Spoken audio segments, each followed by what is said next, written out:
ज्यांच्या भाषणाला लाखोंच्या गर्दीनं लोक येतात आणि ज्यांच्या शब्दांवर टाळ्यांचा कडकडाट होत असतो, अशी ओळख राज ठाकरे यांची आहे. शिवसेना पक्ष सोडून त्यांनी आपला मनसे पक्ष मराठी माणसाच्या अधिकारासाठी स्थापन केला. पण पक्ष स्थापनेनंतर मनसे पक्षाने आपला झेंडा सगळीकडे मानाने फडकवला आणि काही वर्षातच मनसे शिवसेनेवर ओव्हरकम करणार का, असा प्रश्न निर्माण झाला होता. पण एकेकाळी एवढ्या फॉर्म मध्ये सुरुवात केलेली मनसे सध्या गायब आहे. कुठेच सध्या मनसेची कुणकुण सुद्धा आपल्याला दिसत नाहीये. त्यामुळे सध्याच्या राजकारणात मनसेचं स्थान नक्की काय आहे? मनसे राजकारणात कमी पडते का, असे प्रश्न उपस्थित होत आहेत. त्यासोबतच राज ठाकरे सध्या काय भूमिका बजावत आहेत, हा प्रश्न सुद्धा उपस्थित होत आहे. याच प्रश्नांबद्दल आज आपण जाणून घेणार आहोत प्राईम संवादच्या आजच्या भागात. नमस्कार, मी सारिका. प्राईम संवाद या युट्यूब चॅनल वरती आपणा सर्वांचं स्वागत करते. राज ठाकरे यांनी एका भाषणात शरद पवार यांनी पूर्वीच्या काळात अनेक राजकीय पक्ष फोडले, त्यामुळे आता शरद पवारांचा पक्ष फुटला, अशी टीका केली होती. मनसे प्रमुख राज ठाकरे यांना शरद पवार यांनी खोचक भाषेत प्रत्युत्तर सुद्धा दिलं होतं. नाशिक मधील पत्रकार परिषदेत बोलत असताना राज ठाकरे यांच्याबद्दल प्रश्न उपस्थित केला. त्यावर शरद पवार यांनी म्हटलं होतं की महाराष्ट्राच्या राजकारणात सध्या राज ठाकरे यांचं नक्की काय स्थान आहे हे माहित नाही. मी ऐकलंय की नाशिक हा त्यांचा बालेकिल्ला आहे, पण हल्ली ते नाशिक मध्ये सुद्धा दिसत नाहीत.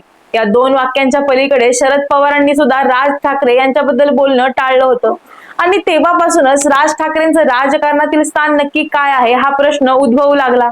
यावर वसंत भोसले यांनी एक लेख लिहिला आहे आणि या लेखात ते म्हणतात की मध्यंतरीच्या काळात ठाण्यातही सभा झाली होती. त्यांच्या सभेचा तो एक उत्तम इव्हेंट असतो. सभेला अमाप गर्दी लोटते.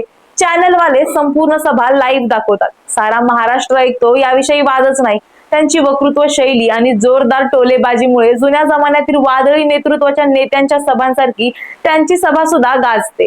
सभा संपल्यानंतर त्यांनी मांडलेल्या भूमिकेचं मूल्यमापन केलं तर हाती मात्र काहीच लागत नाही.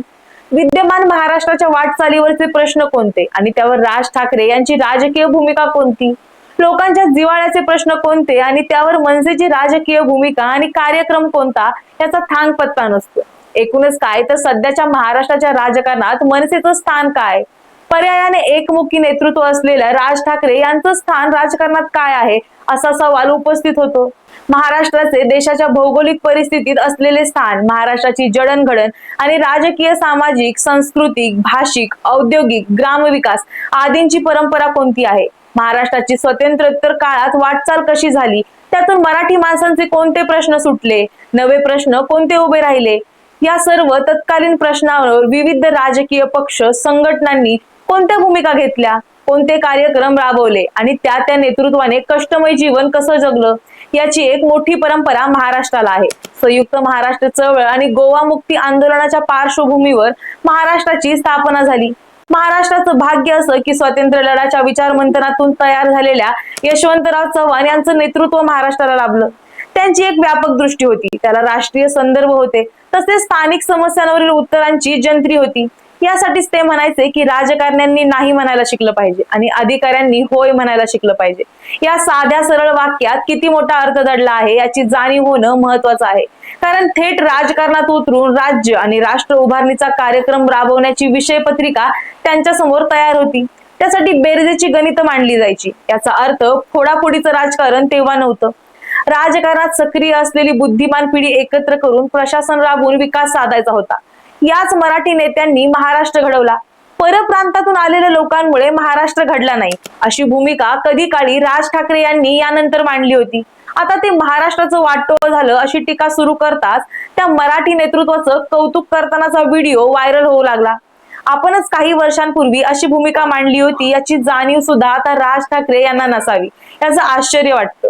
विद्यमान पंतप्रधान आणि तत्कालीन गुजरातचे मुख्यमंत्री नरेंद्र मोदी असताना राज ठाकरे यांनी गुजरातचं मॉडेल पाहायला गुजरातचा दौरा केला होता. या दौऱ्यावरून परतताना नरेंद्र मोदी आणि गुजरातचं मॉडेल याचं तोंड भरून कौतुक राज ठाकरे यांनी केला. मात्र 2019च्या सार्वत्रिक निवडणुकीत मनसेला भूमिकाच नसल्यासारखं या पक्षाने निवडणुकाच न लढवण्याची भूमिका घेऊन बसला होता. काही दिवसांनी महाराष्ट्रात 10 मोठ्या जाहीर सभा घेण्याचा कार्यक्रम जाहीर केला होता आणि नरेंद्र मोदी यांचे वाभाडे काढण्यास या सभांमध्ये राज ठाकरे यांनी सुरुवात केली. नरेंद्र मोदी यांनी केंद्रात सत्तेत येण्यापूर्वी गुजरातचे मुख्यमंत्री या नात्याने तत्कालीन पंतप्रधान डॉक्टर मनमोहन सिंग आणि संयुक्त पुरोगामी आघाडीवर कशी टीका केली होती. स्वतः 5 वर्ष पंतप्रधानपदी असताना मात्र डॉक्टर मनमोहन सिंग यांचीच धोरणं त्यांनी राबवली होती, असा जाहीर सभेत राज ठाकरे यांनी उल्लेख केला. मुळात आपली राजकीय भूमिका कायम एकच असावी असा आग्रह धरणं किंवा त्याचं ओझं एखाद्या पक्षावर टाकणं हे बरोबर नाही. मनसे किंवा राज ठाकरे गुजरातचं मॉडेल पाहून प्रभावित होऊ शकतात, त्यामुळे त्यांचं कौतुक सुद्धा करू शकतात. मात्र देशाची सत्ता हाती घेतल्यानंतर नरेंद्र मोदी यांची धोरणं नेमकी उलटी आणि काँग्रेसची धोरणं कशी काय राबवू शकतात, ती नीटही आखली आणि अंमलातही आणली जात नाहीत, यावर राज ठाकरे यांचा भ्रमनिरास मात्र नक्की होऊ शकतो. त्यामुळे भूमिका बदलावी लागली असेल कदाचित. परिणामी टीका करण्यास सुरुवात केली असेल. पण त्या निवडणुकीत मतं कोणाला द्यायची याचं उत्तर मात्र राज ठाकरेंनी दिलं नाही. किंबहुना काँग्रेस आणि राष्ट्रवादी काँग्रेस आघाडीला देखील त्यांनी पाठिंबा दिला नाही. मनसेने यावेळी स्वतःच्या पक्षाचे उमेदवार सुद्धा निवडणुकीच्या रिंगणात उतरवले नाहीत. अशी कशी काय विचित्र राजकीय भूमिका मनसे घेऊ शकते? त्यांच्या 10 सभा मनोरंजन प्रधान इव्हेंट्स होत्या का?